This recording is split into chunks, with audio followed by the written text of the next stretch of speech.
Well, folks, here we are, and apologies for the false signal from the countdown system. I have a touchscreen system here that I use to stream at the moment, and it's highly sensitive, and I was actually trying to do something and I reset the countdown, so I apologize. Anyway, we are on time. Welcome, welcome, and thanks very much for spending some of your Tuesday evening with us. I have Robbie queued up, ready to come in just a second. And as with all of these things, just to remind you that this isn't financial advice, it's a general conversation only. But feel free to add comments in the chat. Always interested to see what you have to say. And if you'd like to ask a question, feel free to do that. You can get my attention by using @WalkTheWorld as part of that. And we also have Super Chat enabled if you'd like to make a contribution to what we do around here, or indeed get your question to the top of the list. And just to re-emphasize again, I'm on very basic kit here at the moment. My studio is still in transit, and for another couple of weeks I'll be waiting for that to arrive. So we are on relatively simplistic equipment, but hopefully we can have a good conversation anyway. Now, I have Robbie Barwick teed up and ready to come in. So if Robbie wants to unmute himself. Robbie, how are you doing? Good, Martin. How are you? Yeah, I'm very good. I tell you what, the internet connection here in Australia looks better than it was from Sydney to Melbourne. Work that out. Well, not everything about the future is bad. It's- it's- some things are in this Jetson world we live in quite enjoyable, such as this. Yeah, absolutely. You don't need to keep muting your mic in the meantime. Once it's open, we'll be Okay. fine.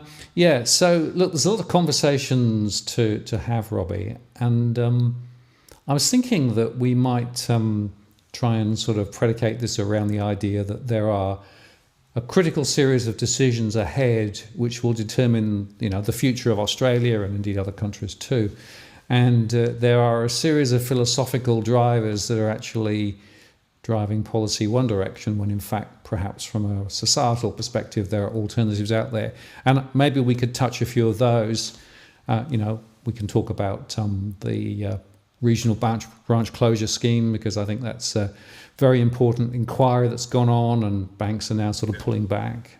Maybe we'll talk about ASIC and the cultural norms that are being exposed there and how the Canberra sausage works. But maybe we could also talk about some of the broader issues too, in terms of things like, what's going on vis-a-vis China and some of those issues too, because there are a bunch of very significant international geopolitical issues which are also influencing how Australia is behaving, and sometimes I think some of those things seem a bit wacky as well.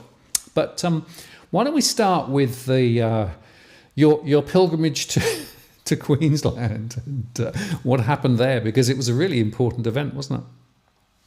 Well, it was, but let me preface it by um, teeing off from what you just said there.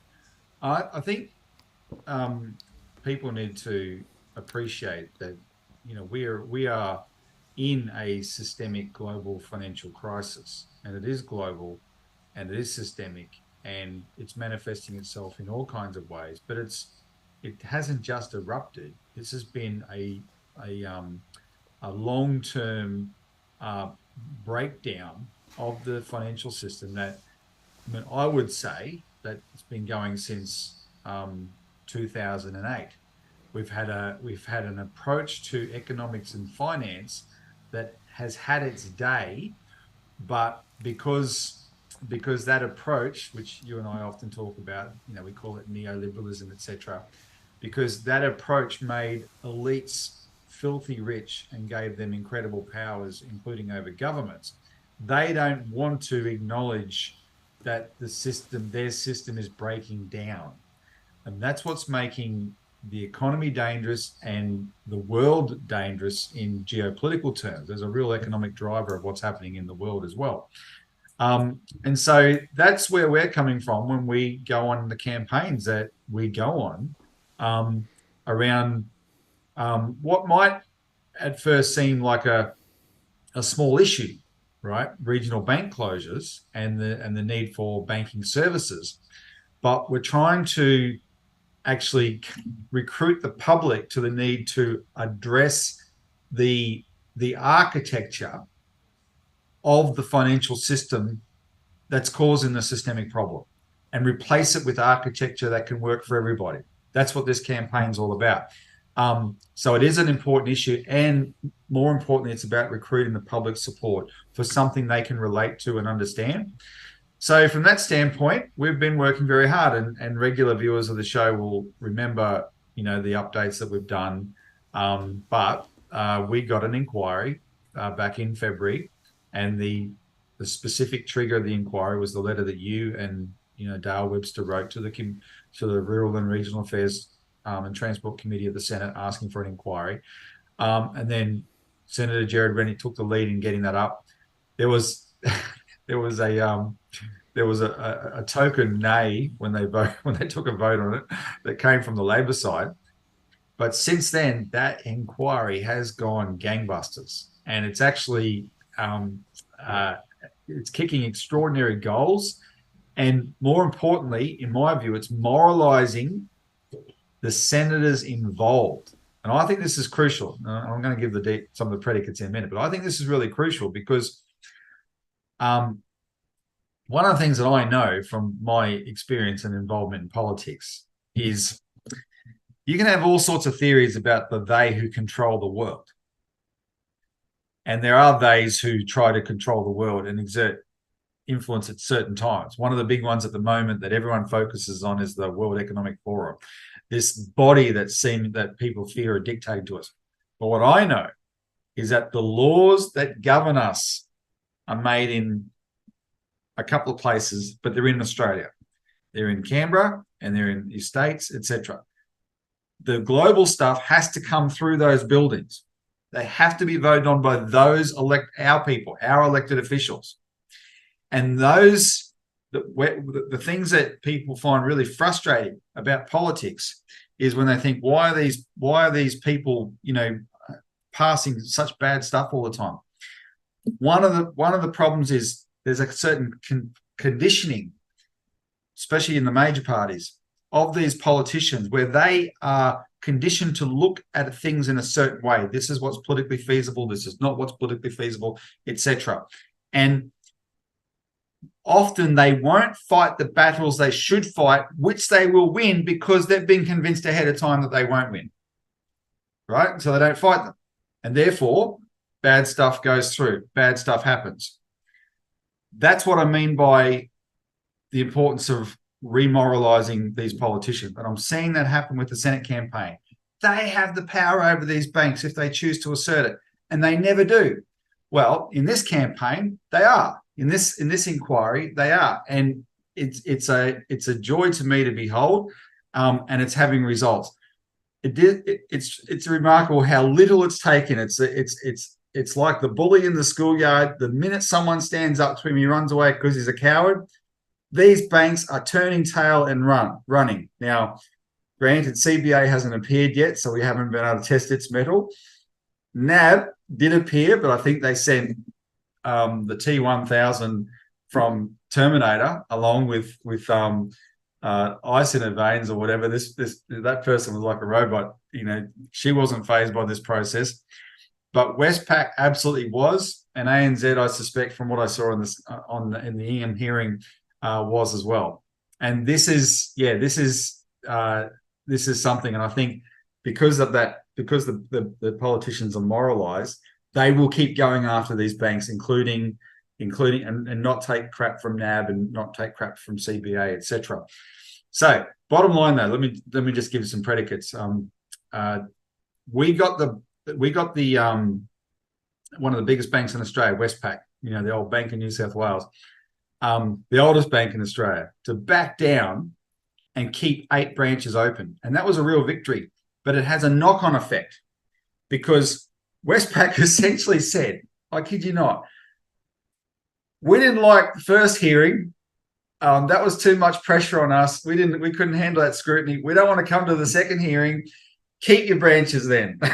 Right? They had 8 branches they were going to close in order to buy out of having to appear at the hearing. They said, we're going to keep the branches open.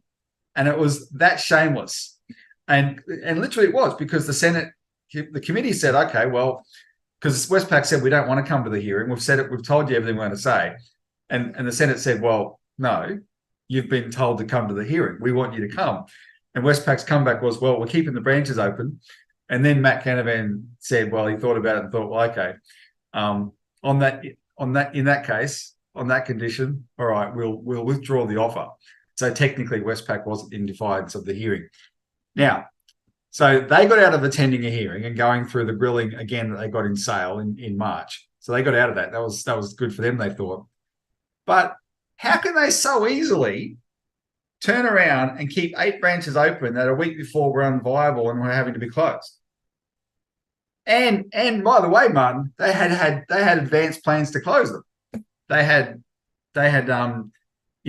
told informed landlords and this is what they said anyway. I don't know if they might in some cases own the buildings, but they'd inform landlords, they'd inform staff, et cetera, that that these jobs would be gone and whatnot.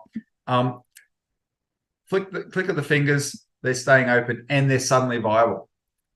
And so I think by intimidating them, because these senators stood up to them, by intimidating them into this backflip, they've not only shown something about their decision making and how their their branch closures program has been unjustified, not just for these 8, but for almost all branches, and I would say all branches. But they've probably shown that for the other banks as well, right? And so now the senators have their blood up because it's like, okay, if this is so easy to do, then what about the rest of you guys as well, right? And so this is really showing the banks and how they really operate. Matt Canavan, the chairman of the inquiry, and I think this is quite significant. And I like this kind of feedback, especially and sharing it in a forum like this, because for those people who are your regular viewers, like our regular viewers who actually participate in this campaign and help get up the inquiry, this is a result of what you did, right? Own this. Matt Canavan said that, now he's the chair, he said this is already, and it's only been going a few months, this is already the most successful Senate inquiry he has ever participated in. And he's been a senator there for over a decade. He's participated in lots of inquiries. This is the most successful, both in terms of public engagement and in terms of outcomes. And that's a real testament to the process. The quotable quote, I reckon, comes from Cloncurry. So what happened was last week, I had to fly from Melbourne to Brisbane to Mount Isa. I drove from Mount Isa to Cloncurry for the hearing and back to Mount Isa, then flew from Mount Isa to Townsville, drove from Townsville to Ingham and back to Townsville, and then Townsville back to Brisbane to Sydney, Sydney to Melbourne. So I took 6 flights last week. And the office is making fun of me because I know I genuinely hate traveling. But anyway, I wasn't going to miss this. It's too good.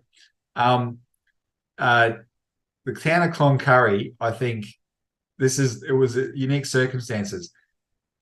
Cloncurry, if you drive through it, you think, okay, yeah, this is like because it's remote. In remote Queensland, it's a large country town, but by the standards of, say, a built-up state like New South Wales or Victoria, it'll be a smallish country town, right? And you think, okay, yeah, this is a sort of town that branches are being closed in. But the circumstance of this town are somewhat unique. They have 5 of the biggest private cattle barons in Australia are based in this town.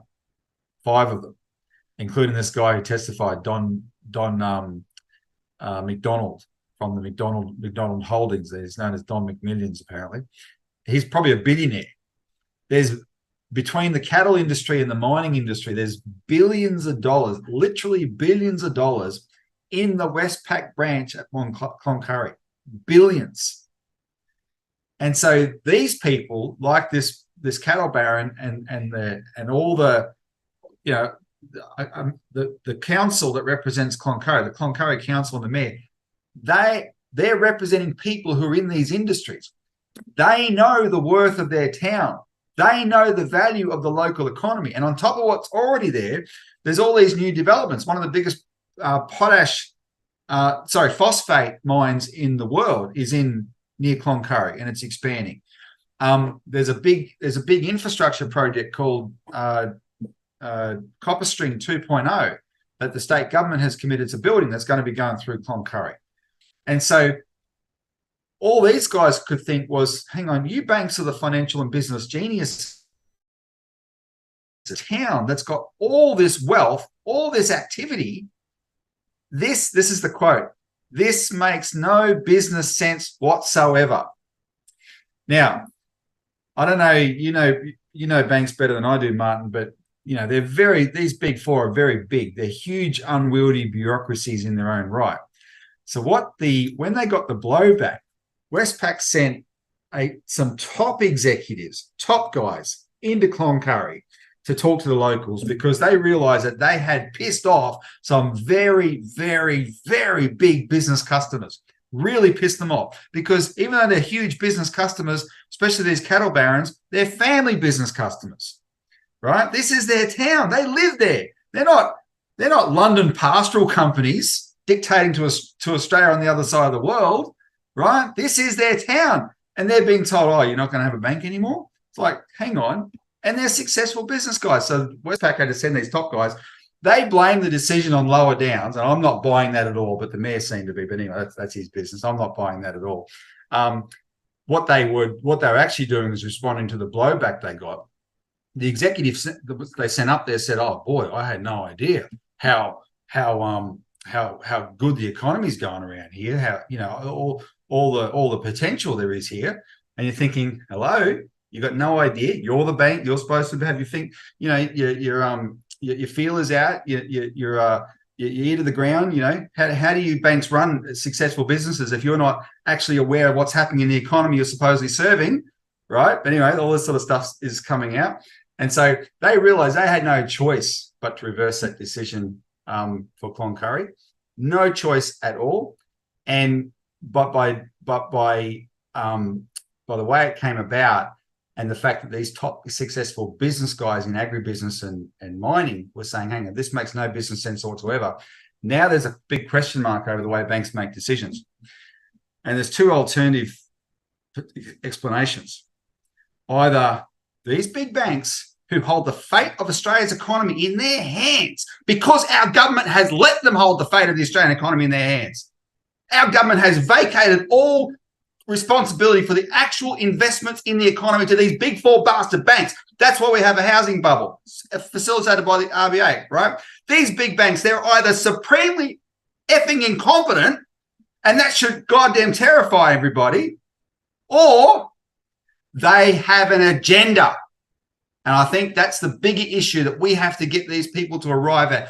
This proves, because they're not that incompetent, although there's bureaucratic bullshit in there.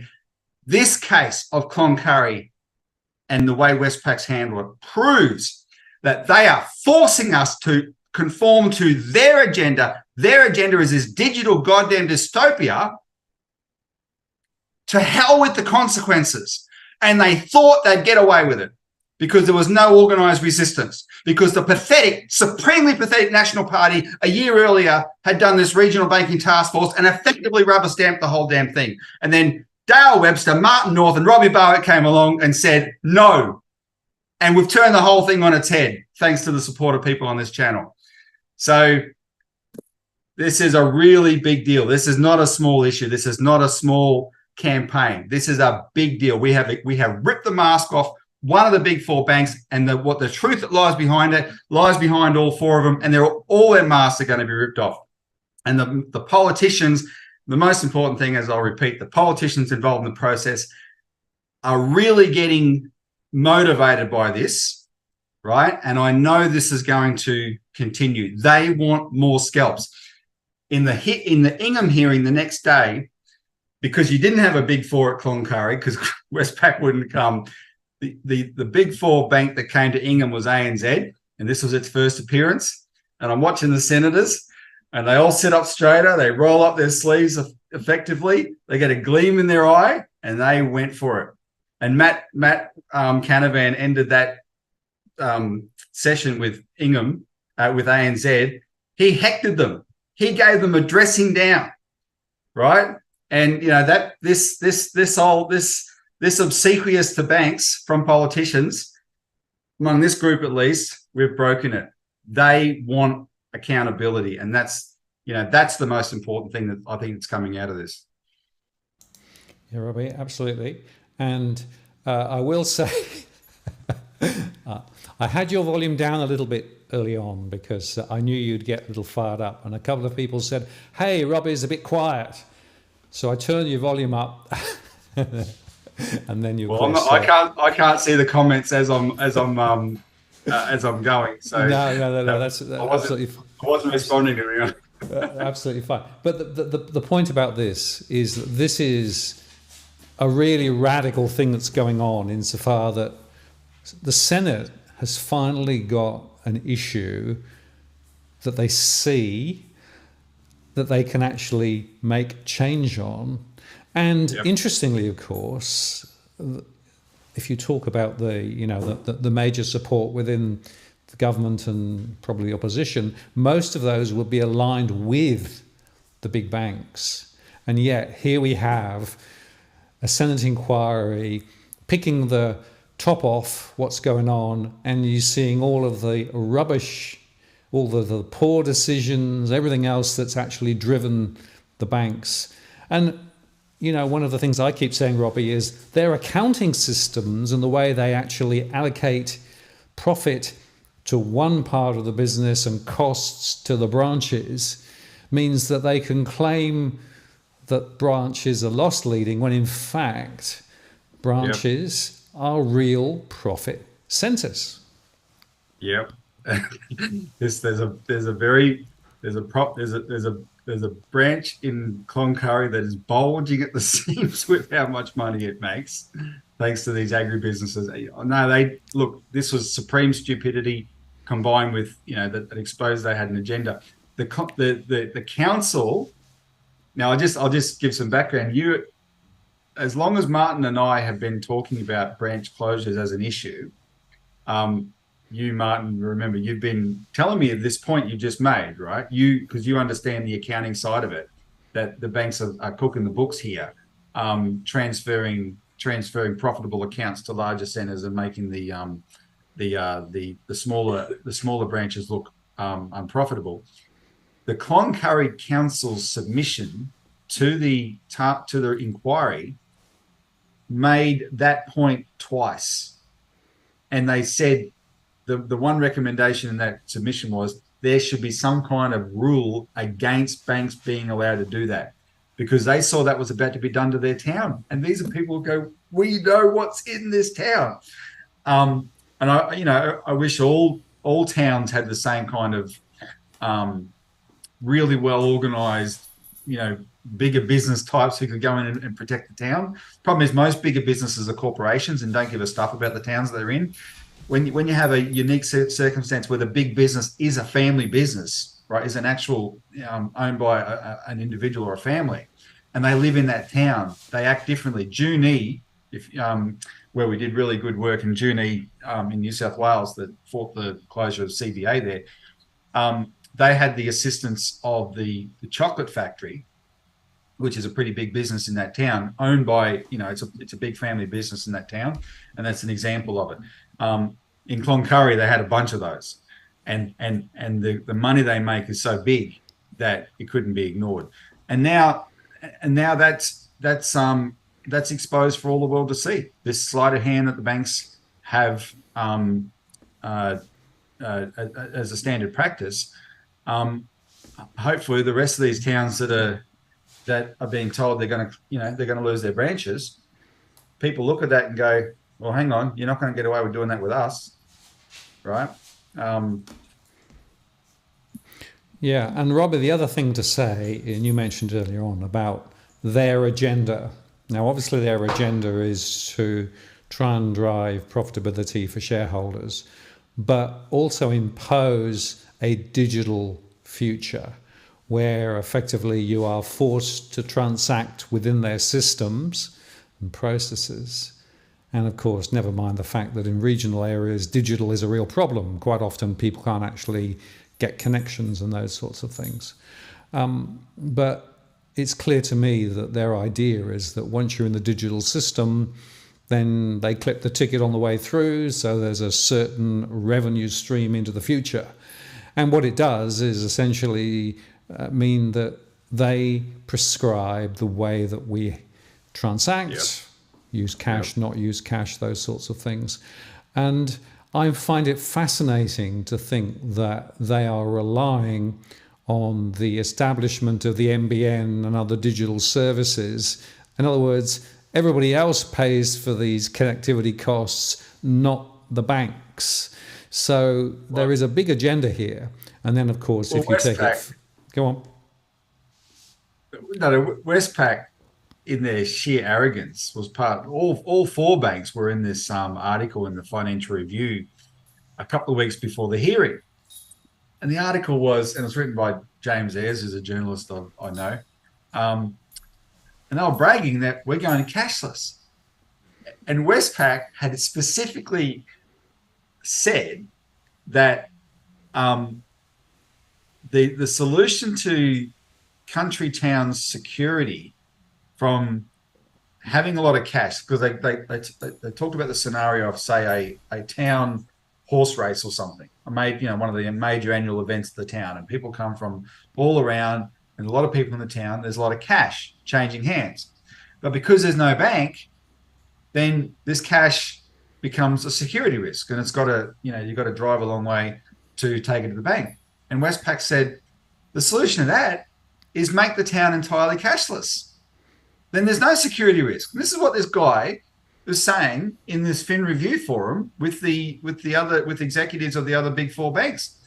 And first of all, the reason there's a security risk is because it's Westpac who's closed the damn branch, right? They're just as if everything they do is justified. They create the security risk by closing the branch in the first place.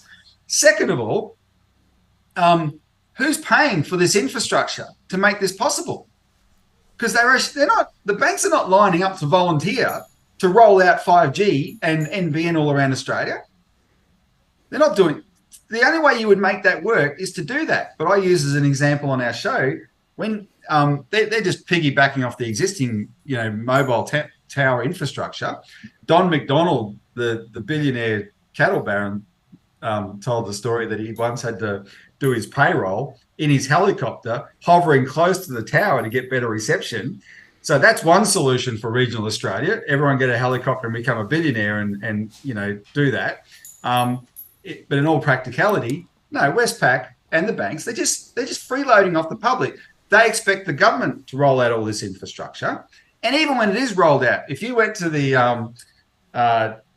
they had that really, really big freedom / anti-vaccine protest in front of Parliament back in January, I think it was 2022. And every second person was trying to live stream it, Martin, and none of the live streaming worked, because when everyone's trying to use the internet at once, the Wi-Fi, right, the bandwidth just collapses. It can't handle it. And that's what happens in these country races. If Westpac thinks that everyone will have a little tap machine, right, dialing up to the internet all the time, it's not going to work. It's not going to work. They're just freeloaders, these people. And you just see the kind of thinking they've got, because they've decided this cashless thing is so good for them. The reason I knew that that's their motivation, and there's a couple of aspects to it, but the motivation is definitely that, because they can gouge more profits by going down this path, because that's in our time, the nature of banking has changed. The original nature of banking, and banks were probably never saints or anything, but originally the bank made its money by helping you make your money. That's how, they loaned to you so you could buy a house which you needed, or they loaned to your business. Business lending used to be traditionally bigger than mortgage lending for banks. They loan to your business. They help you make money. They get a cut of that. Banks decided, along with privatization, in fact, David Murray, the guy who presided over the Commonwealth Bank when it was privatized, he brought in this model to Australia. Adele Ferguson documents it really well in Banking Bad, in her book about the Royal Commission. They brought in the clip the ticket model, right? You could make money that way, and they still claim they do, but they make a lot more money by clipping the ticket. You put fees on everything. You take a cut of everything. Suddenly your customers are there to be fleeced. That's how you make your money. And you go digital, you can fleece everyone on steroids. That's what they're thinking. So they get all our data. They get to monetize that data. They get to predict our behavior with that data. And then they get a cut of every transaction. And at first, they'll program it to, a fraction of a cent or a few cents or whatever.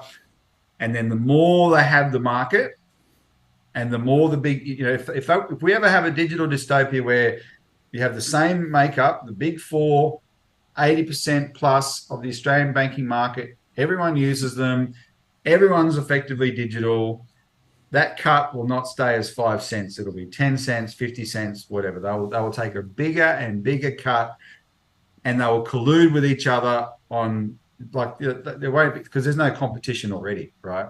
That's what they want. They've got dollar signs in their eyes. Plus, the banks are working in tandem with governments here, and this is the more dystopian side of it, which people from a civil liberties standpoint really need to guard against. The banks see that this kind of control over our finances is a means of public control. Governments see that as well, right? And it was an issue. We've seen it work. We've seen it in practice with the Ontario truckers protest in Canada, where the government decided they didn't like that protest, so they cut off their money, right? That's a means of control. And so if you have this relationship like we've got between the government structure and the big banks, etc., and they can herd us into these digital pens, they will use it, right? Don't kid yourself. They will use it. Now, here's the good news, though. A lot of people haven't thought this through. The people who have thought it through oppose it. And a fascinating thing happened a few weeks ago in Brussels. And Brussels is the headquarters of the European Union. And Brett Scott, who is the author of a book that I've mentioned on our shows a few times named Cloud Money, he was part of a debate. So they had the Brussels Economic Forum of the European Union, I think it was about 3 weeks ago. And this is the elite of the European Union. These are the people who tend to go along with this stuff. In fact, these are the people who tend to pioneer these things. The European Union is actually, right now, the European Union as the body is trying to bring in a cash ban, a cash transaction ban, right? €10,000, I think, cash transaction ban. The very thing that we stopped in 2019. Citizens Party, you, John Adams, and the coalition we were able to build around that, One Nation, etc. So this was a topical discussion. So they had a debate on Oxford rules at the Brussels Economic Forum about 3 weeks ago. And so the way the Oxford rules work is they have a vote at the beginning and a vote at the end. And the motion was a cashless society will be good for individuals and the economy. That's what the motion was. So they took a vote at the beginning, and even the elite of the European Union at this Brussels Economic Forum, in the original vote, voted against it 58-42. So that was, a decent majority against that proposition. They were already uncomfortable with it, that kind of motion. A cashless society is good for the people and the economy. They took they had the half-hour debate. Brett Scott from Cloud Money, because I know his book, he gave his arguments, and he makes these really elegant arguments about how cash should not be considered old technology that's been superseded. He compares it to a bicycle, right? Not the horse and cart. The horse and cart is old technology that's been superseded, but there's still plenty of bicycle riders around because it performs a function. It has a service. It should always be considered. See, he has this really good little metaphor like that. And the other point he makes is when you are using your card or your phone or whatever, every transaction, you don't know this, but you're asking the bank's permission to do that. And it's programmed that you will usually get that permission, but it can be programmed that you won't one day. Right? That is a vulnerability to you. You're not using your money, you're using the bank's money. Outside of bank money, the only other type of money is state money, he calls it, which is basically legal tender, the government's money that our government, right? And that exists in the form of central bank reserves and printed cash. And the only way citizens have, the only off-ramps citizens have outside to leave the banking system and not be subjected. Now, there's a reason to be part of the banking system. That's why we're trying to say bank branches. But you don't want to be totally dependent on the banking system. And the only off-ramp is branches and ATMs where you can get cash, because the cash in your hand is purely sovereign. That's your money, right? Your ownership of state legal tender to do with as you will. So he explained all this. When they took the vote at the end of the half-hour debate, the outcome was amazing. 72% against the motion, 28% in favor of it. And the host of the debate was like, oh, wow. Even by their standards, that was a big shift once people had heard the issues. And that's why we've got to have these campaigns. because we're educating the public as we're going along so that people can actually fight this stuff. Because I went crazy on Twitter today. There was a young lady, ABC journalist, wrote an article on the ABC yesterday about this new social media trend called wallet stuffing, envelope stuffing, and cash stuffing, I think it's called. Some of you, I'm sure someone making comments will correct me. Cash stuffing, and it's become a trend, which is really interesting among young people on social media. 1 billion, like the main video promoting this has 1 billion views or whatever, or the videos promoting this have 1 billion views, where they're saying, look, if you really want to save money, use cash. And so they encourage young people to take your wages out fully of the bank in cash, put it in envelopes marked with your main expense items, et cetera, et cetera. And so this young ABC journo tried to do it. And she admitted that she saved money. She actually admitted that. She also admitted that she avoided transaction fees. But the two bad things about the article, she said, and this is I don't know how old she is, Rachel Rasker, I think her name is. She said that she found it really difficult, including when she went to spend the cash, because she was only allowed to spend cash. She felt like a criminal trying to pay $20 in cash for a cup of coffee, because she's so conditioned to think that everything is wireless and online and digital now, that there's no need for cash unless you've got some other thing. That's how bad this agenda has gone. That's how far down a bad path this agenda has gone, Martin. She felt like a criminal. That's conditioning, right? And then the other thing is, she said yes, I saved money, but I hated it because I hated the inconvenience. That was her conclusion. Well, they're the people we've got to reach, because one day she might think she needs to save money and then realize that it's not really inconvenience. And hell, why should anyone feel like a criminal for wanting to spend cash, right? We have a bit of work to do to drag into that. And I'll just say, Robbie, this envelope stuffing, it's basic budgeting. That's all it is. Yeah, right? that's what and they're using cash as effectively a control mechanism, so you don't sort of spend. And that's actually an important point, because in the digital world, it's so easy to just tap and spend, right? What this is doing is bringing a little bit of friction back into the whole transaction process, which actually is good discipline from the point of view of financial planning and budgeting. And also, if you think about it from an individual perspective, you can make better choices. But of course, all those big corporations, they just want you to spend and don't think about it, and use buy now, pay later and those other tools to expand your spend capacity. Why? Because it benefits them rather than the individuals. And it comes back to this fundamental point that you need to actually understand what the true game here is, right? And that's why this envelope stuffing thing is a really important example of a different way of thinking, which is, I think, worth pursuing. I think it's really great.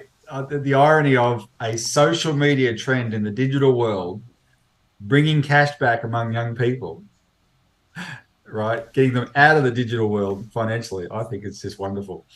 But you know what? What's made it popular, Martin, is just the reality of the dire economic circumstances they live in.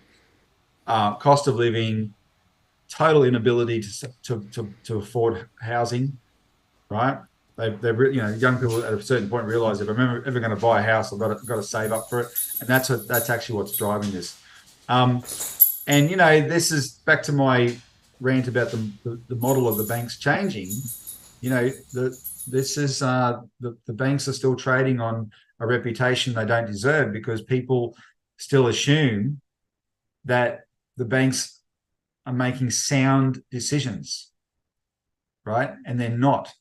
This new model is not about sound decisions. Now, we already know that from all the discussions we've had about the housing bubble. and all the bad banking lending practices that led to the Royal Commission. The idea of sound, like people got into these bad debts because they accepted that their idea was, well, if the bank's willing to lend me this money, it must be legit because they are the bank, right? Now, a friend of mine who's a financial expert lecturer at QUT, I've read his submission to this Royal Commission, to this inquiry. He's got some great anecdotes in there, and he tells how back when he was younger, living on the Darling Downs, he lived in a town of 3,000 people, and there were 2,000 people in the district, and they had 6 banks in the town. 6 banks were profitable in a district of 5,000 people. All this profitable stuff is all garbage, utter garbage. So that was one case. The bank manager was a steward of the town. He wanted to borrow money to buy land, and the bank manager said, look, he didn't say he wouldn't lend him money, but he advised him against it.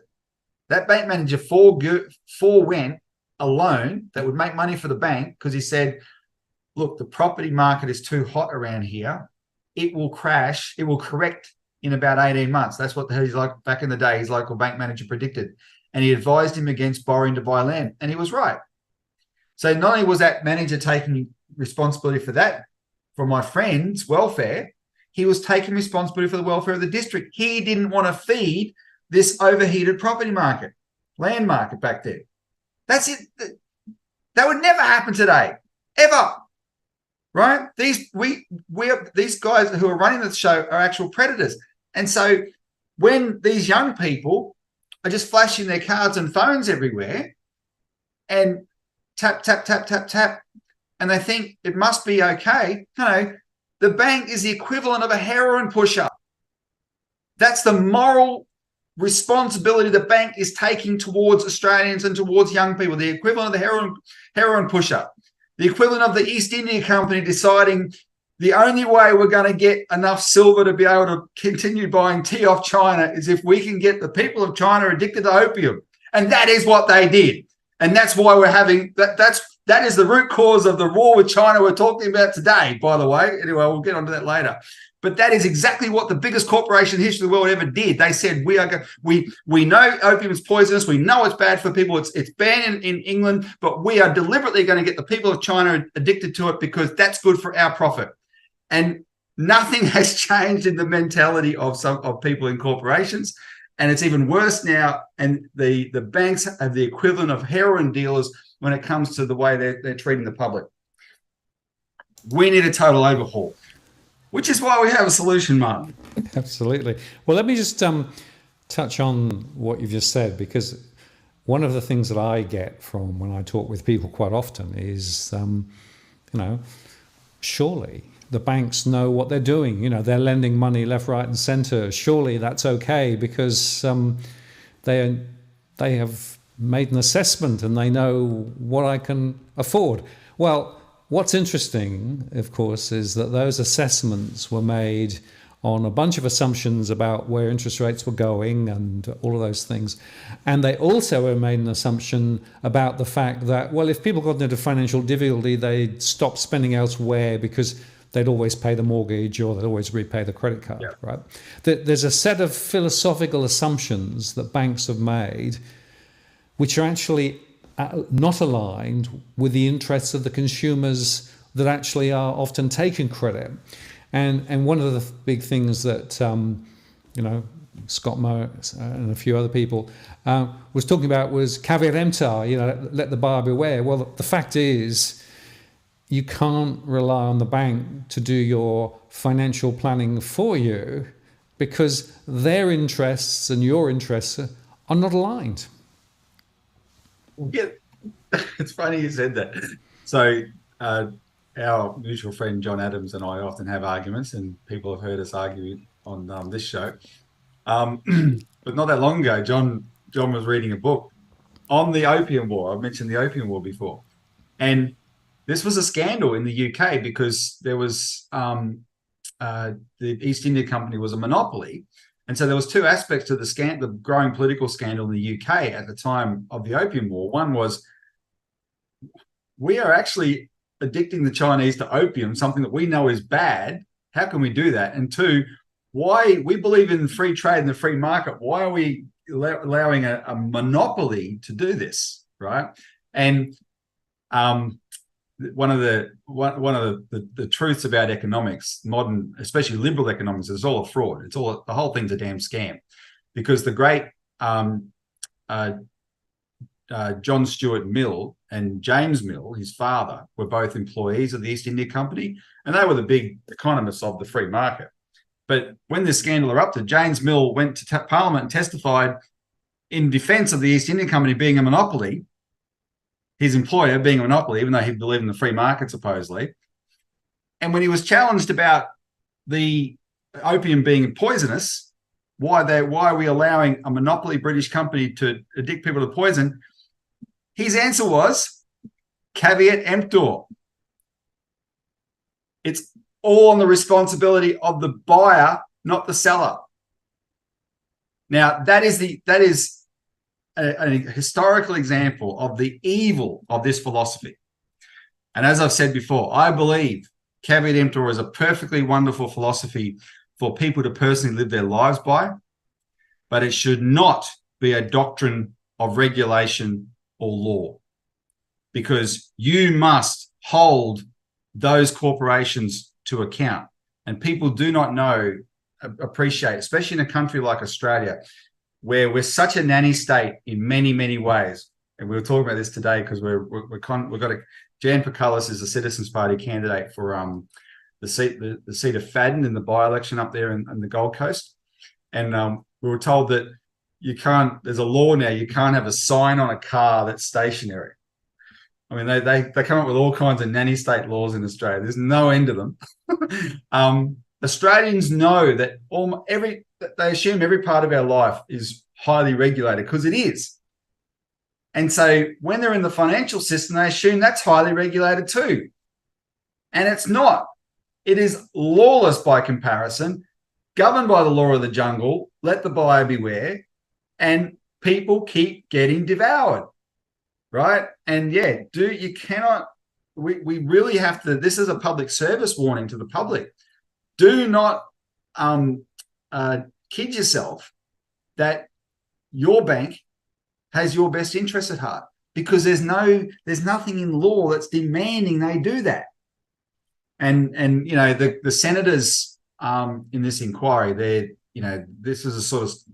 these are the sort of discussions that are coming out. The Labor Party senator in the Ingham hearing, Senator Linda White for Victoria, she did a really good job putting ANZ on the spot, including about the banking code of practice.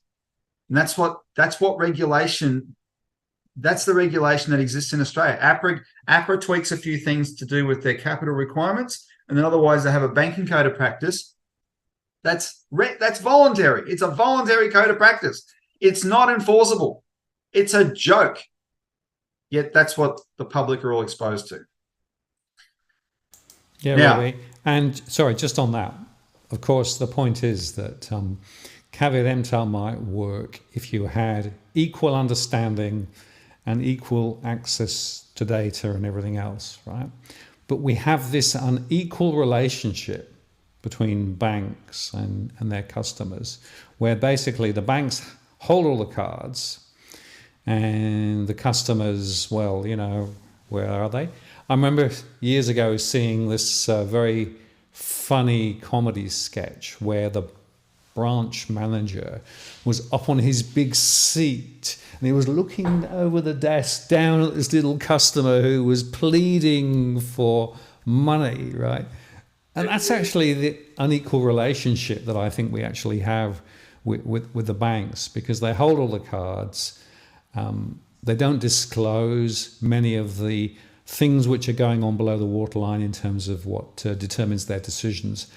And of course, they're driven by profitability. And going back to the Royal Commission into the financial services, the key finding that came out of that was that profit drives everything. And the culture driven top down by those organizations through the senior executives were to maximize profit at all costs, irrespective of the social responsibility, accountability, and consequences. And that's why we've got to find a different banking model to take Australia and other countries forward. Yeah, and so I firmly believe this is a case where you don't have to reinvent the wheel, because we see the financial system as one that was evolving in a certain way towards better and improved practices over centuries, and that by the time of World War II, that included a really important role for public banks. Public banks were very, very central to successful economies around the world. And we've done a lot of work on this, a lot of research. So you had, in America, the main public bank was not the Federal Reserve. It was, because that's actually not a public bank anyway, but it was a bank that Franklin Roosevelt set up. He didn't set it up. It was actually set up to rescue the private banks by Hoover. It was called the Reconstruction Finance Corporation. But when Roosevelt got elected, because it was already capitalized, he just used that as a public bank for a massive investment program.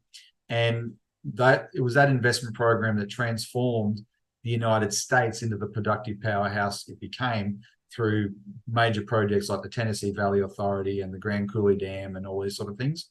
Got people into jobs in the Depression. The things that we weren't allowed to do in the Depression in Australia, they did it in the United States with that. In Australia, we've talked about this new RBA review that wants to undo this, get rid of this power that the Treasurer has to overrule the decisions of the RBA. That came out of the fight in Australia in the 1930s Depression about using the Commonwealth Bank, because the Treasurer told the Commonwealth Bank, invest in farmers, invest in public works, and the Commonwealth Bank refused to do that, refused to follow the Treasurer's order. And so that led to this rule later on. So it wasn't done in the Great Depression here, but it was done in World War II. And it was done spectacularly in World War II. The role of the Commonwealth Bank in World War II and the economic miracle, the miraculous economic mobilization that Australia had in World War II was extraordinary. Immediately post-war, Clement Attlee, the UK Prime Minister, he nationalised the Bank of England. The Bank of England had been going since 1694. It was a syndicate of the City of London. It was a privately owned central bank. It was sort of like it set the model for the world, and it operated that way for 2.5 centuries or whatever it was. And Attlee nationalised it and made it a government-owned bank for the UK, because this was accepted as this is what's got to happen. Now, for Australia, although when Menzies took over the Labor Party from the Chifley government, he was really close to the Collins Street bankers in Melbourne, and they didn't like the Commonwealth Bank, but he knew he couldn't get rid of it, so he weakened it somewhat. He split off the Reserve Bank from it, but they still had, especially the National Party in those days, or the Country Party, Arthur Fadden and Black Jack McEwen, they insisted, no, we need this public bank that can play a role in the industrial development of Australia. And so the Commonwealth Bank did that. It had a division called the Commonwealth Development Bank. And this is the function it provided all up until 1996. And so all those years, from when the Commonwealth Bank was started in 1912 to 1996, the private banks of Australia had to compete with a very good, very successful public option. And what we've had since 1996 is none of that. The Campbell report in 1982 demanded that all public banks in Australia be privatised, and they were. And there's now no public option at all. So look at the results. It's 25 years later. Look, the results are there. The verdict is in. It's been a disaster. You got banks that are addicted to a property bubble. You got banks that don't lend,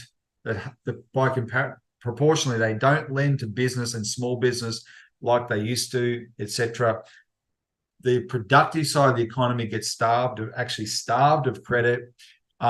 So you end up having an economy based on something that's undeniably successful, which is mining, but also the supposedly trickle down or wealth effect of the property bubble. And this is what this was what I was ranting about earlier. With the government's vacated the field and left the economic well-being of Australia up to the profit-motivated decisions of the banks, these private banks. So you can bring in regulations to address some of this, and you can bring in some successful regulations. And of course, one of the successful regulations that you, Martin, and we in the Citizens Party have campaigned for a long time is Glass-Steagall, right? Separate out the banks that hold customer deposits from investment banks, so there's no role for speculation in the real economy, right? To act like a parasite to drain wealth out of the real economy. That's a very, very important policy to actually do that. So we could do those sort of, and that's an easy regulation to enforce, by the way, and that's one of the reasons they got rid of it. It was really successful in America when they had it, so we can do that. If you try and go too far down the path of finicky little regulations, though, the banks will always be looking for ways around that.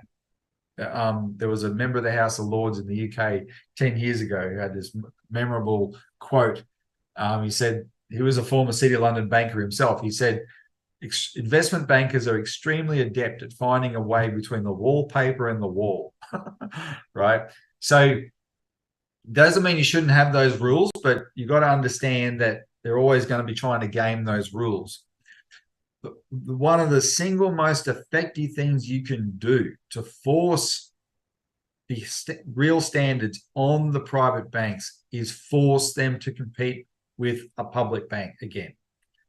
And I've had bankers tell me that.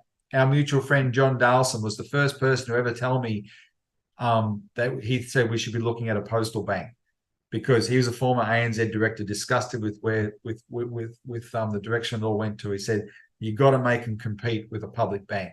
And other people have given similar feedback. People in the big end of town, and that's a really effective policy and an achievable policy that we can get up, right? So that it'll be competitive pressure for good standards, but in terms of the campaign we've been on for regional banking services, it'll be competitive pressure for good services, just basic services, right? If right now the banks are exploiting the taxpayers who own Australia Post and exploiting the small business people who run the most post offices as licensed post offices, by pulling out of towns and saying you can still bank with us through the post office, and they're not even paying properly to cover Australia Post and the LPO's expenses for doing that, and they're being allowed to get away with it, and they just assume we can pull out of town and we'll keep our customers through the post office. What if they knew if they pull out of town they're going to lose their customers, because those customers will go to bank not through the post office, but with the post office, with a post office bank, right? And it'll be a totally different calculus for the banks to realize, if we start, what are we going to do? Lose all our customers in regional Australia, right? And then not just all them, because this will become a popular idea. By the way, because it's a government-owned bank that we're advocating, forget the $250,000 deposit guarantee, which is not even funded. Your deposit will be 100% guaranteed, because you'll only lose it if the government goes broke. And if the government ever goes broke, well, your money in the bank is probably the least of your problems. It'll be chaos. That's a really extremely unusual circumstance. People looking for that kind of security and strength, especially in times of increasing financial crisis, they'll gravitate towards this bank.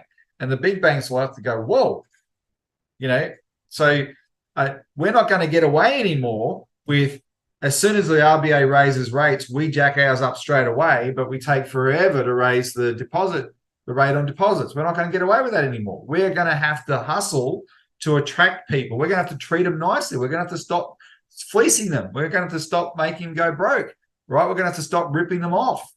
That's what happens when there's a good, sound, viable option owned by the government that the public can bank with. And of course, the government can use that bank to fund things that benefit the people of Australia. You direct loans back into small businesses in the regions. You can get money circulating in the regions. Robbie Katter, the state MP for Queensland, is Bob Katter's son.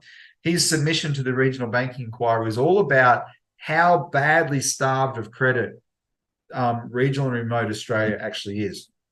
And it's why they're losing all sorts of services because they're losing the economy of scales. The areas are depopulating, and it starts with the banks not being prepared to lend money in there. You get money circulating again, the public will follow the money because there'll be opportunities. Small businesses will work out, etc., and it'll be a growing spiraling process rather than a downward spiral.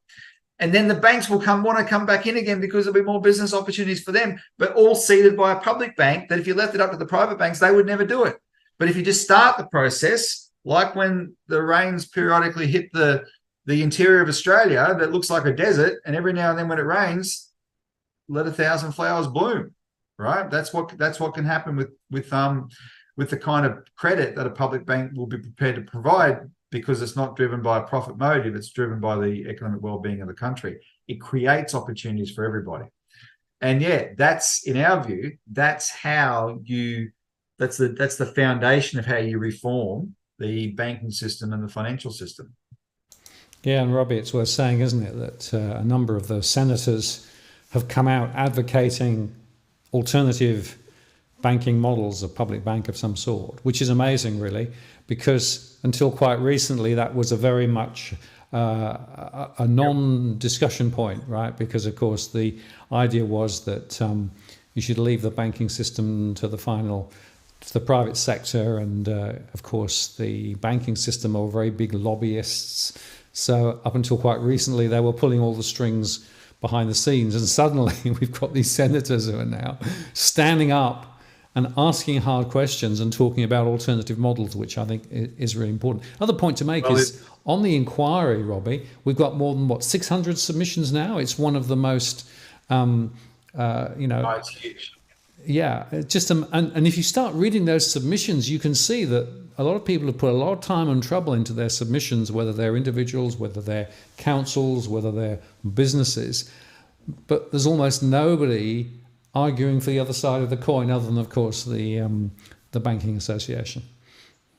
Yeah, I do want to show these, just to illustrate what you said. I'll just share my screen to show some of this coverage that we've had from this inquiry, focusing on the public bank idea, or the People's Bank. So this is a really excellent blog that's John Menadue is the former Secretary of the Department of Prime Minister and Cabinet under Gough Whitlam and Malcolm Fraser. And so this is read by professionals, political professionals and retired political professionals in Australia. John Menadue lets me write for him periodically, and he wanted me to cover this issue. So this is something that that he published yesterday. Senators call for People's Bank solution to regional bank closures, because at the Ingham hearing they did a press conference. And there were 5 senators at the press conference. 3 of them explicitly called for a public bank. Gerard Rennick is the most consistent champion of a public bank in the Australian Parliament, but he was backed up by Malcolm Roberts of One Nation and Senator Penny Allman-Payne from the Greens, actually, who I quite admired her because she's a member of the Greens who's from Gladstone, and as someone from regional Queensland myself, I'm thinking, well, any Green who can survive in regional Queensland must have something going for her. And she was great, really, really good in the hearings. And then you had this excellent coverage. This was what was that, 19th of May, so that's last week. This was a lengthy ABC article that I saw the journalists at the hearings. So when it says mass exodus of regional bank branches across Australia leaves residents seeking solutions, this is the Westpac branch in Cloncurry, and that's the Mayor of Westpac there, Greg Campbell. Coming down here, the solution that they zeroed in on was public banking. And this is a photo actually from the Ingham hearing. And so there's Malcolm Roberts, Senator Allman-Payne and Gerard Rennick from the Liberal Party, and they're the ones explicitly, their view is, look, they're going to have a lot more hearings. Matt Canavan said they're going to go to every state, but the way their talk is like this, they've already seen enough. They know that a public bank is a really important solution, and don't rule out these two guys either. The Nationals, Matt Canavan, and the Labor Party Senator Linda White there, because the evidence is all pointing to that. They're acknowledging that. So Jared's comment that they quoted here is, the banks, they're driven by the profit margin. That's fine, but we really need to look at a public bank. We have public hospitals, private hospitals, we have public schools and private schools. Why can't we have one public bank that acts as a backstop for both banking services and insurance services in the regions and across all of Australia? And I'm pretty sure that's a point you probably first made in an interview, one of your live shows, Mark, actually. Yeah, you did. And then Senator Allman Payne, we had a publicly owned bank, the Commonwealth Bank. We saw that dismantled when the Labor governments, when the Hawke Labor government turned towards neoliberalism. It's not good enough. We need regional communities to have better. So this is the theme that's emerging out of it, which is, which is why the Citizens Party got involved in this campaign, right? Because our campaign for a public bank started first, and that evolved and developed into the postal bank idea. And as we're fighting for the postal bank, we're seeing this phenomenon of the post offices being exploited by the banks who are just withdrawing their services. And we think that this is the win-win solution. And it's because the Citizens Party campaigned so hard with you and with Dale that we are able to get up this inquiry. And now this is what everyone's starting to see it in these terms, which is really excellent. And just another example here. This was, I find it remarkable. The big radio stations in Australia are really on top of this issue. So they've been covering the regional banking stuff a lot. When Westpac reversed its decision, I was on 6PR in Perth. They called me up and they wanted me on. They opened with congratulations because they acknowledged that, the campaign that we've been part of was responsible for this. This is 3AW, which is the biggest one in Melbourne. Tom Elliott, the drive host in the afternoons, he interviewed me on this, and he was really interested in the postal bank. And he told me in that interview that his father, John Elliott, the famous John Elliott, had actually been part of a consortium that was looking to how you get a postal bank started, which is interesting. A lot of people have been thinking about this idea for a while, and it's all coming together as an achievable idea now. So there's just some examples of this campaign driving people towards this solution. While I'm sharing my screen, I want to show people this though, because this erupted last week. And as far as I'm concerned, this is the ball game in terms of our campaign about making the point that people need face-to-face banking services, because CBA and NAB actually are now trying to order their staff in head office back to the office, because head office staff got used, especially in the big cities like Sydney and Melbourne, got used to working from home and liked it better because they didn't have to commute. And this has become an issue, right? Elon Musk famously took over Twitter and ordered all the staff back to the office, etc. But for CBA and NAB to be pushing this point, they're actually, they say it explicitly, face-to-face is very important. Yet they're the ones that are telling the public, the consumers, the retail customers, face-to-face is not important. You can do everything online. So they're completely undermining their own arguments when it's in their favor, when it's in their interest. And someone, Dale Webster, this is Dale tweets on the regional account here.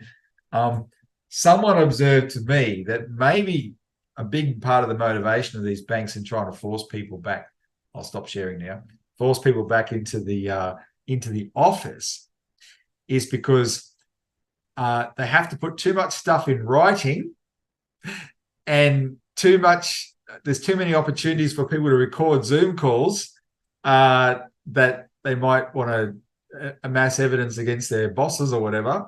and there's too much opportunity for that, and so the banks are motivated to try and minimize that as much as possible, so they can go back to a lot more verbal directions, and leave less evidence around. So who knows? I suspect there may be a kernel of truth in that there, though. But in doing so, the banks have undermined all their BS arguments against the need for bank branches.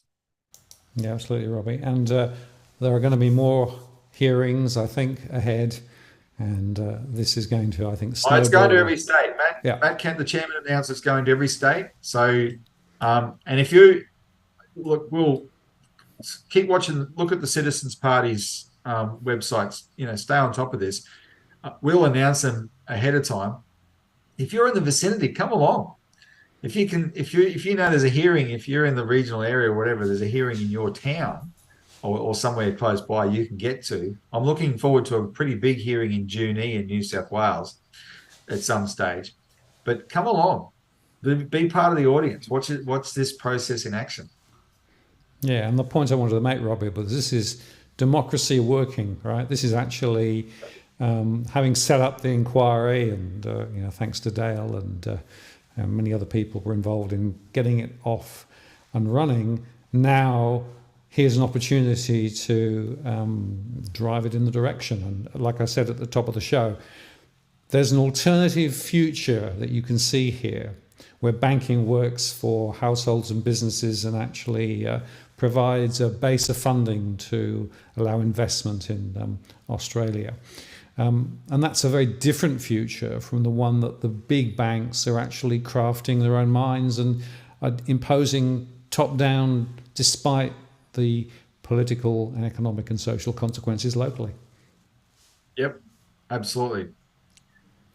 Great. Well, let's move on, because I wanted just to touch on a couple of other topics. I think we should briefly just touch on the ASIC inquiry, right? Because there's another inquiry. John Adams, of course, was very much involved in that.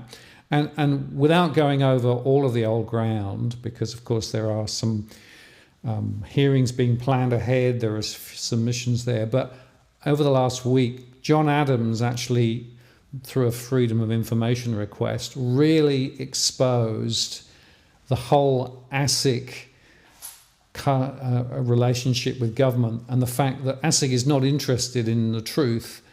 ASIC is interested in protecting itself.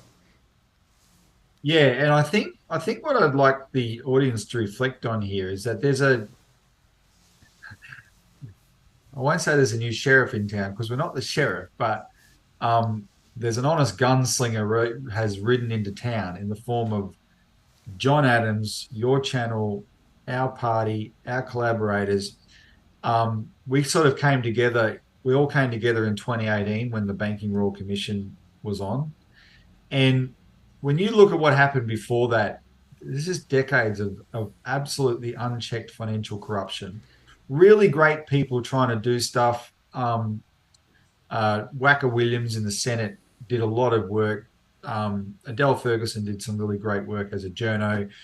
Friend of ours, Denise Brayley, as a consumer advocate, and they got inquiries up. There was an ASIC inquiry in 2014, and then eventually they got up the Banking Royal Commission. But left to its own devices, these things would have been just token things where a certain amount gets aired because the system has to absorb that, and then they go back to business as usual, right?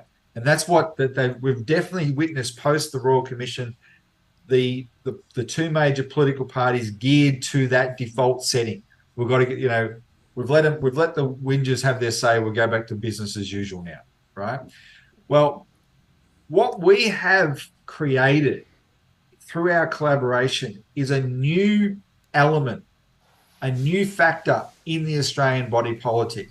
We're constantly bringing the pub through these forums, through our shows, through our advocacy. We're constantly bringing as many eyeballs from the public as possible onto things that previously they would have missed because they would have been reported in a boring way in the Financial Review or not reported at all, etc. Right?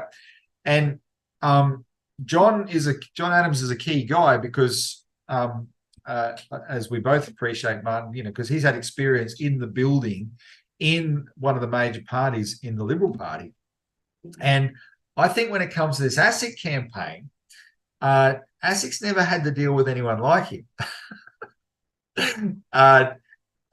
Because he's not, even his complaint, he's got this thing he calls the package, this mysterious package, which I know what's in it, you know what's in it, but we're not allowed to talk about it, but we know enough to have confidence in John and his reasons for getting ASIC to investigate this, right? It's a major case of corporate fraud that he achieved an ASIC investigation into. But in achieving it, John himself recognized that he was the exception that proves the rule, because ASIC doesn't investigate hardly any of the complaints it receives, like less than 1%. John gave them a 650-page, clearly worked out dossier of evidence. The average Australian cannot match what John Adams was able to bring to the table on this. They just can't do it. ASIC had no choice but to investigate what he gave them. But since he got it up, and then he got this Senate inquiry up with our support into ASIC's failings of enforcement and investigating so few complaints. It just started going really slow. There was we were really excited last November. We got not just one inquiry, but two. And then there's just been this go slow, right? So this has been driving John mad. And so he put in these freedom of information requests. And what he's discovered, what they eventually had to hand over, is these are emails between the ASIC staff, because what John asked for was basically, as only John can, please provide me every bit of documentation related to any mention of me, as in John. He's my favorite narcissist. Anyway, that's a joke, John. But he did it for a reason, because he knows that he's stirred them up. So what are they saying? Well, what they show they're saying is, the most damning one is this email that says, from the media people, they say, can we get up a Dorothy Dixer in the Senate hearing to give us an opportunity to slam this guy's report? Now, a Dorothy Dixer is the question you get a politician to ask, a staged question that gives you an opportunity, a friendly question that gives you an opportunity to present the spin you want to put on a subject. This is someone in ASIC revealing that ASIC has a habit of colluding with the senators on the committee that are the oversight of ASIC. This is absolute collusion. This should be completely intolerable, but it's there in black and white on an email. And so I'll just say as an aside, this goes to the PW, the PwC scandal was getting bigger by the day, what PwC did. But when you look at the details of what PwC did, what strikes me is that when they did it with absolute impunity, right? Because they just considered themselves untouchable, because this is far more normal in the Australian financial system for a long time than people even talking about the scandal today want to admit to. But that's just the way it was. And this ASIC thing that John has exposed through freedom of information shows that this, as I did it on our show, we called it the Canberra way, financial corruption the Canberra way, like the notorious Chicago way under Al Capone. This is too much a feature of the system. This is standard operating procedure in Australia. And it's why things have gone on as badly as they have for so long. It's why Australia is described as a paradise for white-collar crime. But now we're talking about it. It's coming out, and it can't be swept under the carpet. And as it's come out exactly the same time as this PwC scandal, which itself can't be swept under the carpet, which is exploding. It's huge. You might have some, Martin worked in the one of the big accounting firms. He has some insight into these things. But I think the arrogance of these people is an arrogance born of conditioning that they are untouchable. They've got away with this sort of stuff for so long, and now they're not getting away with it. And one of the reasons, I don't want to take all the credit, but one of the reasons they're not is that this process we're part of now, where there's a growing collaboration with people and organisations like ours and the Citizens Party, to keep focusing on these issues and keep bringing them to light. And it's helping to shift the system. It's helping to change the system, or at least lead to the initial airing that can lead to the changing of the system. That's and I think hats off to John and the process. We played a role a bit earlier than that when we also took on ASIC on behalf of the Sterling First victims in Western Australia. And that helped feed into what John's doing now with ASIC, and it's a growing and evolving process. Now it's at the snowballing stage. Yeah, and just to say that the whole point about the ASIC questions is an assumption that many people will have, that ASIC is actually the cop on the beat and protecting them from an investment scam, etc., etc. The truth is they are not really up to it. They only explore a very small number of cases, and they do seem to be rather more aligned with the big end of town rather than individuals or small businesses. And they also are very aligned to the political environment. And as the FOI showed, they were more interested in protecting their own situation, their own back. And in fact, one of the other things the FOIs showed was a senior person from ASIC saying, it'd be really nice if John's package just disappeared. They weren't really wanting to take it seriously. And that's a problem. And I guess, Robbie, the question I have, and nobody knows, but to what extent is what we're seeing in the context of ASIC true in the other regulatory environments that actually also are connected to our politicians, be that the RBA, be that APRA. Yep.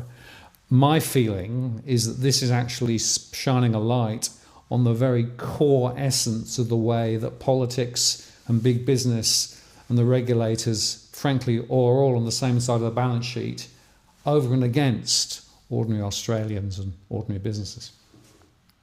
Well, as George Carlin said, it's a great big club and you're not in it. And it's a disease born of neoliberalism, born of this idea that the only people qualified to make the real decisions that drive the economy forward are in the private sector.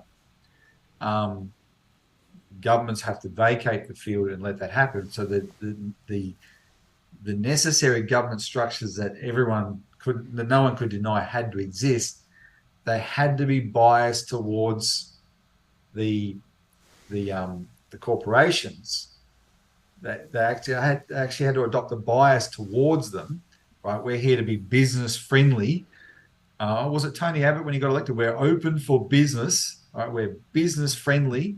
Joe Longo, the current chairman of ASIC, the Financial Review described him when he got appointed in 2021. He said the Financial Review described he as the business-friendly regulator Josh Frydenberg craves. Josh Frydenberg was the treasurer at the time, and that became the standard. Whereas if you actually size this whole mess up, you'd go, no, you need some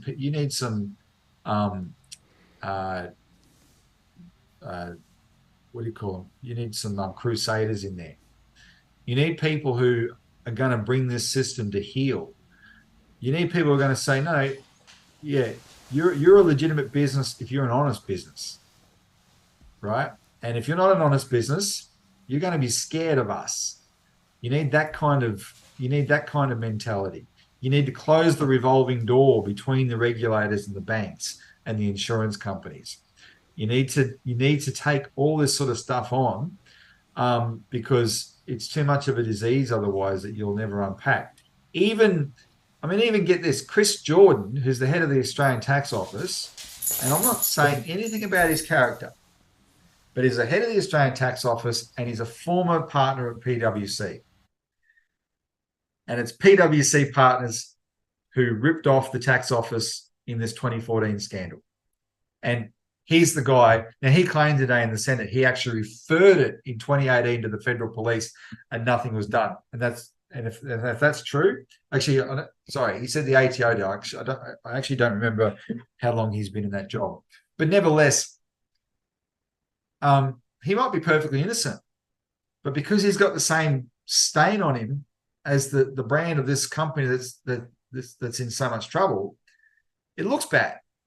But we're used to this. This is like par for the course, this is how it's done. Well, no. We've got to go back to a different way of doing it. You don't have these kind of conflicts of interest. You've got to clean them out.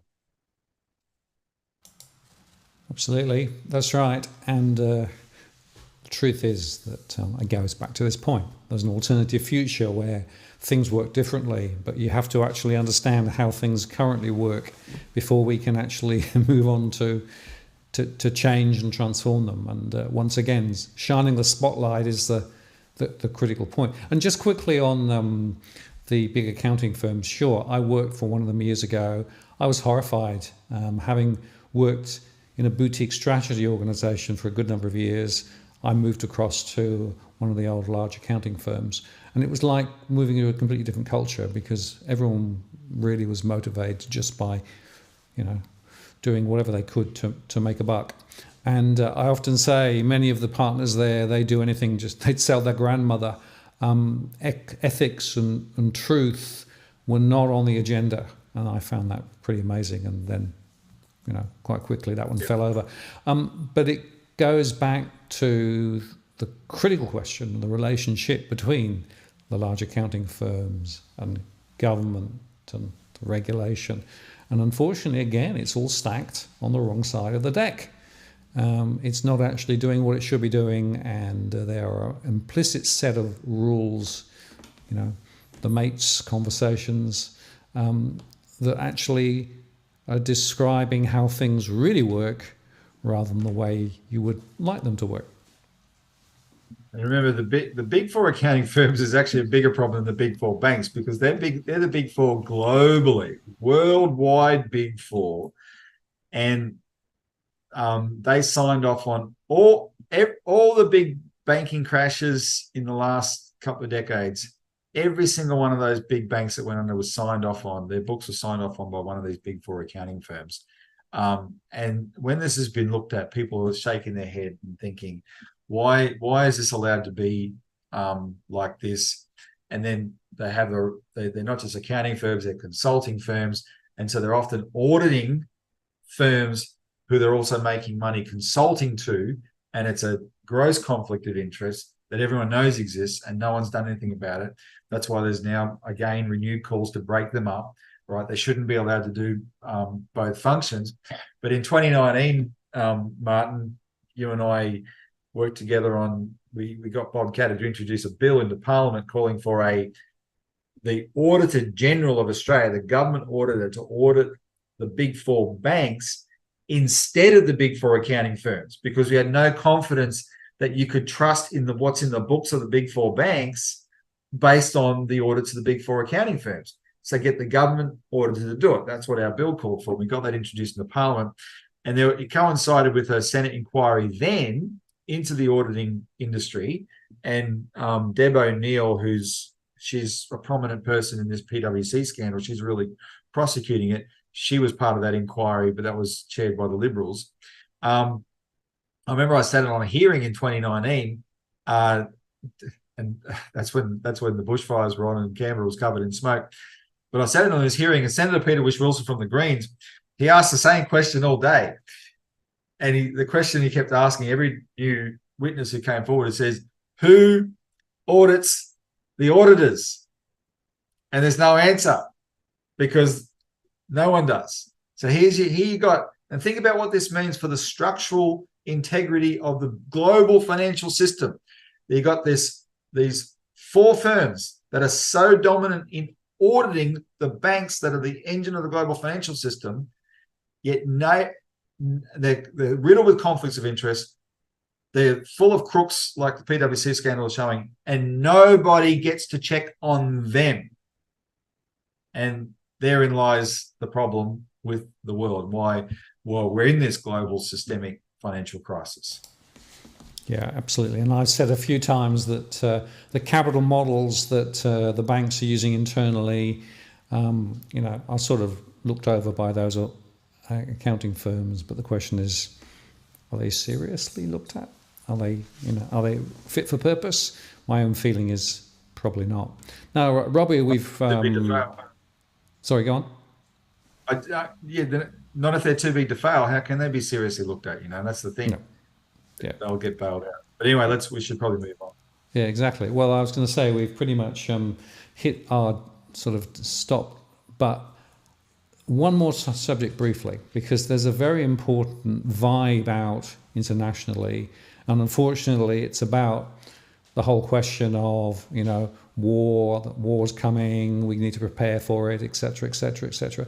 And I get more and more worried every time I hear this, because it seems to me that there is an agenda being prosecuted here, which again is frankly myopic, one-sided, and unfortunately Australia is being, either shepherded or sucked in, whichever how you look at it, into a set of agendas which are frankly very disturbing.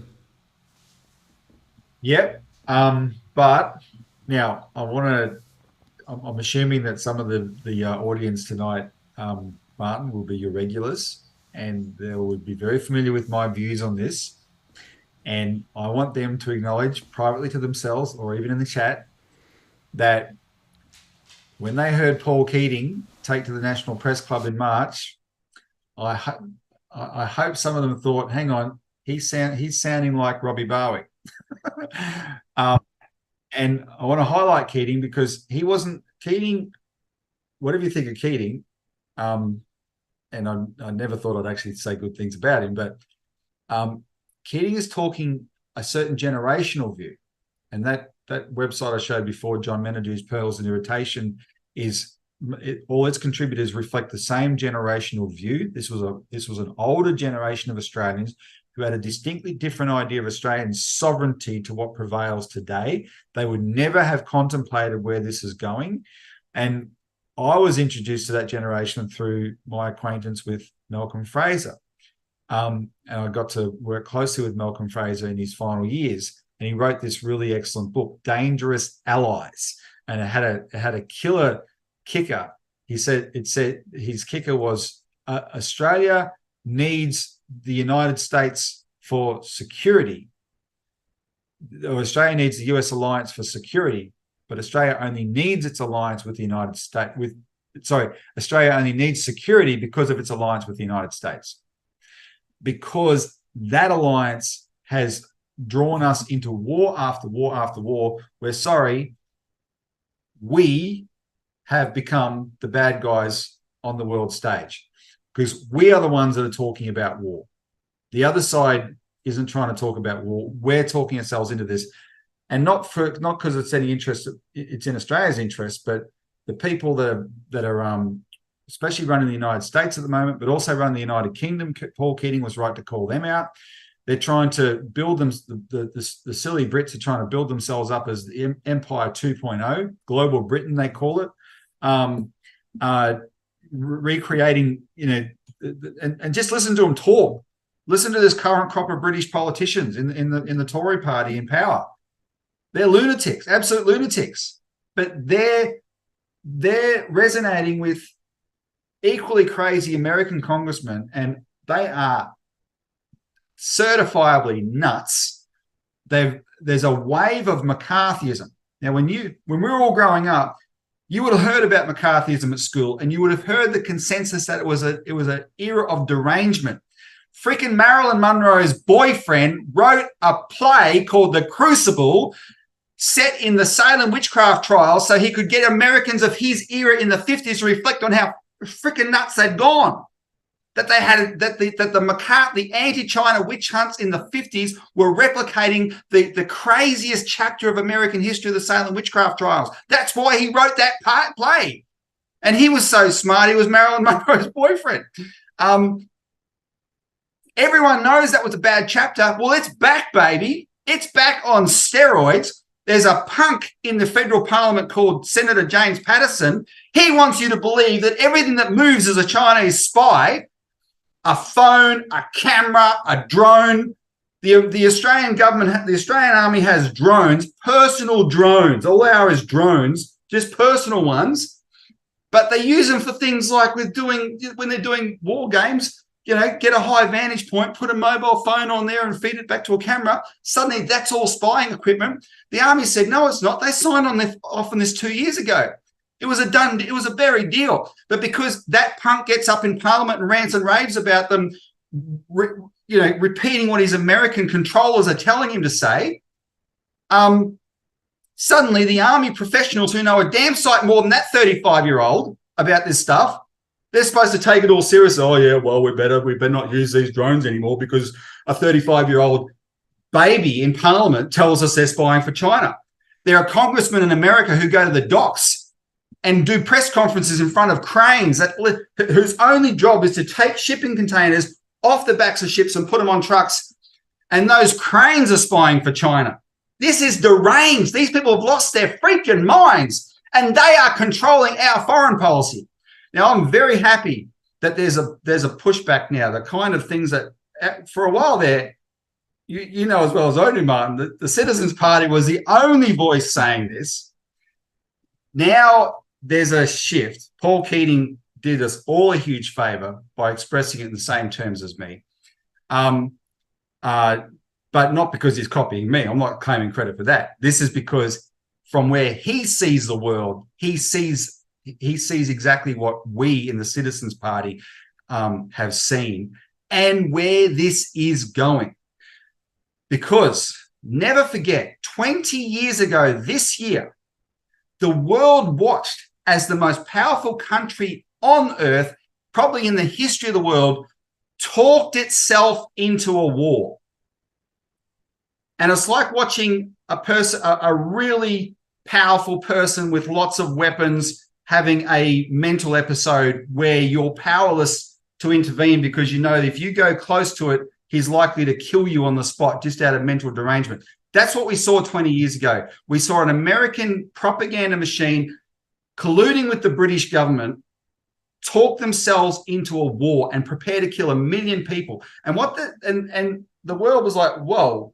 And then they did it again. And they set up a dynamic where they forced the rest of the world to start taking measures against them. But why is it so dangerous now? Well, it's so dangerous now because there's another thing going on. The Americans got so arrogant in their belief that they should remain the world's sole superpower. They used the only civil weapon they had, which is the US dollar, way too much. They'd sanction anything and everything that moved. They'll sanction this, they can sanction that, they can sanction the other. And Vladimir Putin warned them quite a few years ago, Martin. Putin warned them, if you want to retain value in your currency, stop undermining it by using it as a weapon against everybody you don't like. But they didn't stop. And what you're seeing now is a de-dollarization process. Countries are looking for every chance they can get to get off the American dollar, get away from that control mechanism to the American government. That's what's made and China, which didn't go and fight these wars, that has done nothing except defensive actions against the American provocations, including in their part of the world, in the South China Sea. It was the Americans who moved their military in 2011 first in the Asia Pacific. Then China started building up the islands and all those things you hear about that's called Chinese aggression and Chinese expansionism. These are all defensive measures because they've seen this greater and greater array of American weaponry against them. China got on with economic stuff. And with the BRICS, formed the BRICS, and the whole world is starting to gravitate to the BRICS. This is such a powerful impulse now where two implacable enemies in the Middle East, Saudi Arabia and Iran, and I mean implacable enemies, not only did they do a peace deal brokered by China, but they've both applied to join the BRICS because they see that their interest in that going in that direction economically, their shared interest is greater than their historical enmity against each other. And so the Americans and the Brits are looking at this and they're getting more crazy. They're getting more frantic because nothing they're doing is working. They're not asserting any sense of keeping. They want to assert their position as the world's sole superpower, and it's crumbling away under their feet. And so the crazies in the Congress and in Westminster are getting crazier. And that's what's making this situation so dangerous. That's why they're normalizing the talk for war. And in Australia, it's a mixed bag. It's schizophrenic. Thank God, there is an impulse in the Albanese government to stabilize the relationship with China, because that's good. And every time there's an improvement in the trade relationship, everyone's celebrating that, and I'm glad to see that. The Labor Party they can't dismiss what Paul Keating said, and so this has become a factor, and I think that's great. But on the other hand, they are so wedded to this obsequious relationship to the Brits and the UK, the dangerous allies that Malcolm Fraser called them, where they are doing things that previous generations would never have done. They've turned Australia into an unsinkable aircraft carrier for the United States. They've twisted themselves in knots to justify B-52s that probably have nuclear weapons in them being able to be based in Australia against our own treaties. And what's the questions of Penny Wong in Senate estimates for that? Every demand the Americans are making on them, they're acceding to. And so for every step forward towards something that is more peaceful with China, you've got this continued escalation. And the big one, and I'll end on this, so I don't want to go too long because I know we're over time, but the big one is the people in the United States who, in the US Congress, who are with no thought of the consequences, are hell-bent on encouraging the Taiwanese to declare independence. And in fact, it's far more crazy in the United States than in Taiwan.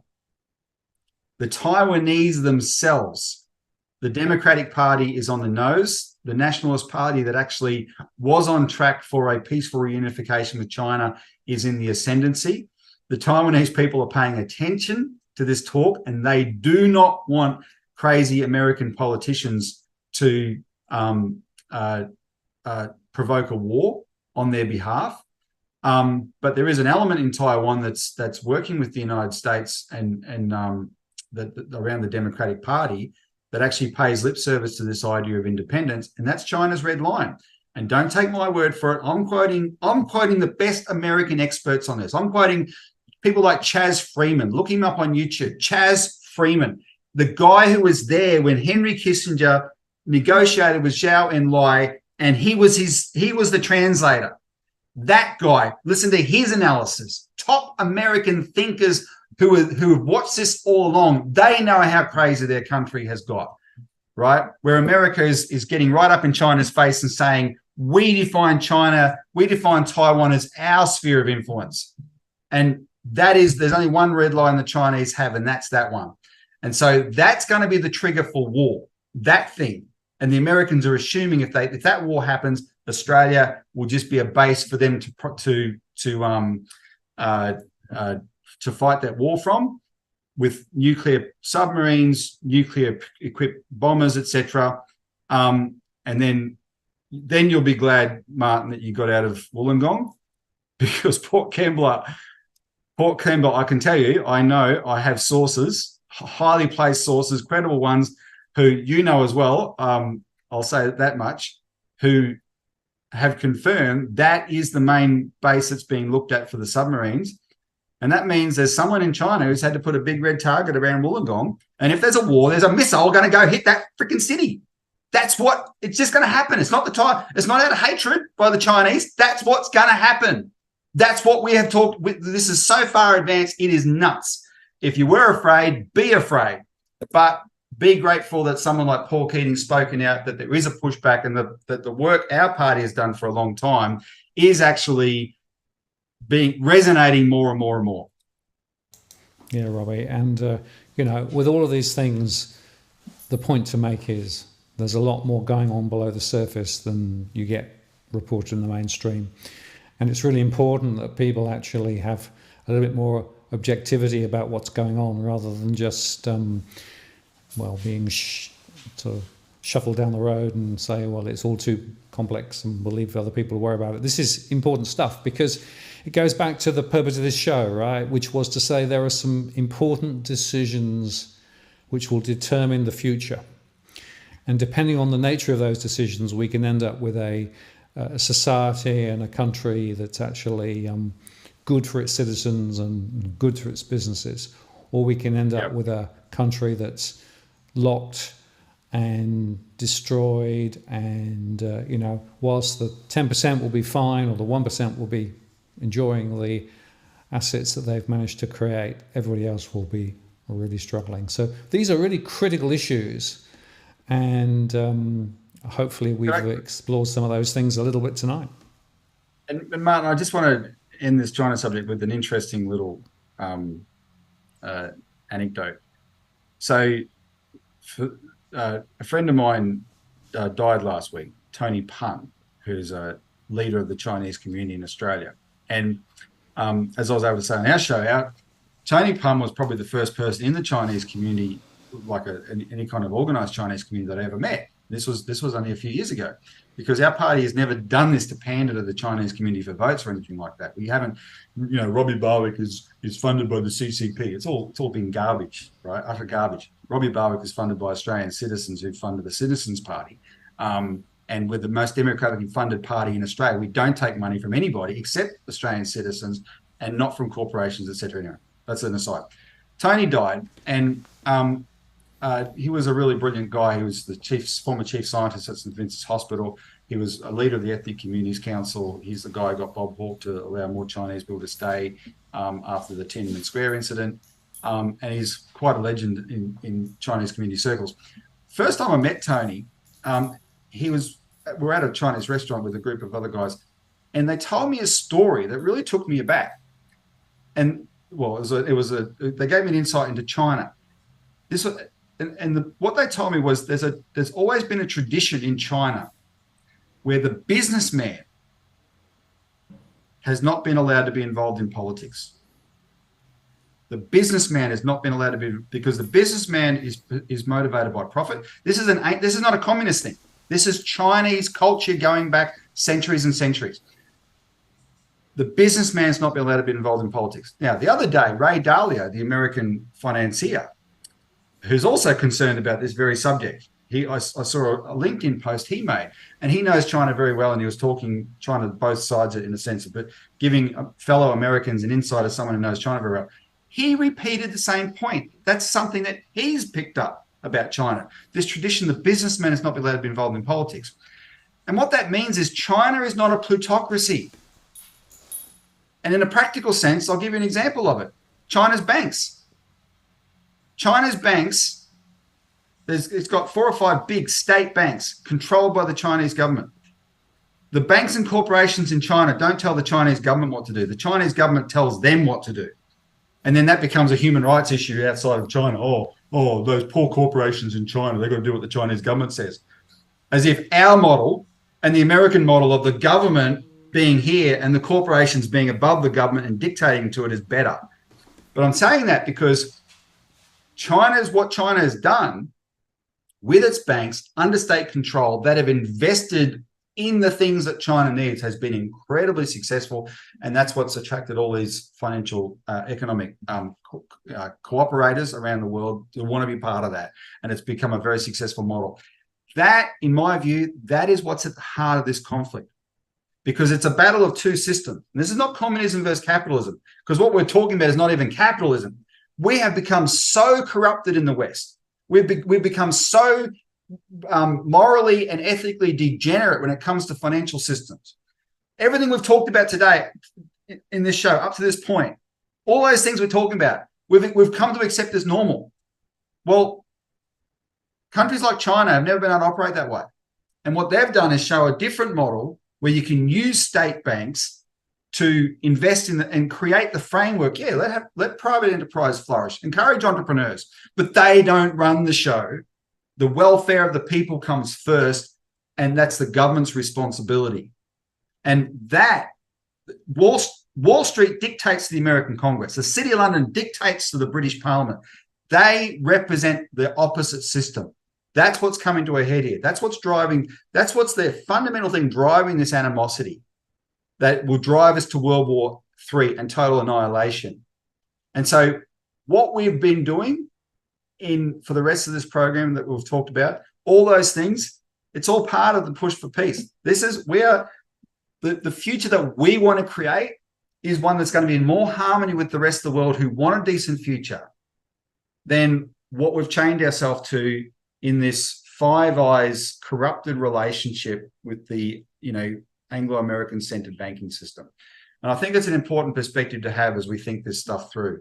It's not saying one system's perfect and the other's not, but one system is so much better than the other, and it's so much more accountable to the real people, and the results are on the board, and people should look at it from that standpoint. Yeah, Robbie, thank you very much for that. And that's really the whole point about these shows, is to try and give people different perspectives and to, question some of the things which perhaps they've taken as an assumed truth, because often truth and reality are not necessarily as aligned as perhaps some people want to see. So I want to say thanks for spending some time with us, Robbie, tonight. Really appreciate it. If people want to find out more about what you do, where's the best place for them to go? Citizensparty.org.au, and subscribe to the Citizens Report on YouTube. Terrific. Well, thank you very much, Robbie. I appreciate that. If you're really keen, like if you're in a hurry to get more information, we've got a toll-free number, 1-800-636-432. You can give it a call tomorrow and ask for any literature to back up what I've been saying.